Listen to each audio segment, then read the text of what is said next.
Sending money to Canada from HDFC Bank is very easy to do. Today I'm gonna show you how to do it. First, log in to your HDFC Bank net banking account, then you will need to provide the recipient's bank account details, including their account number, bank name, branch address, and SWIFT or BIC code.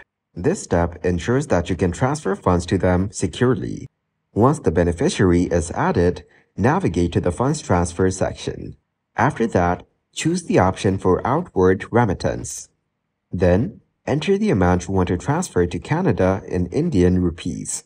Review the terms and conditions associated with the remittance service and accept them. Double-check all the details, including the beneficiary information and the amount.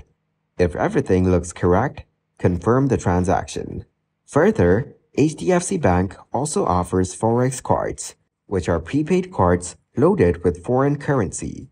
If the recipient has an HDFC Forex card, you can load funds onto their card from your HDFC Bank account. The recipient can then use the card to withdraw cash from ATMs or make purchases in Canada.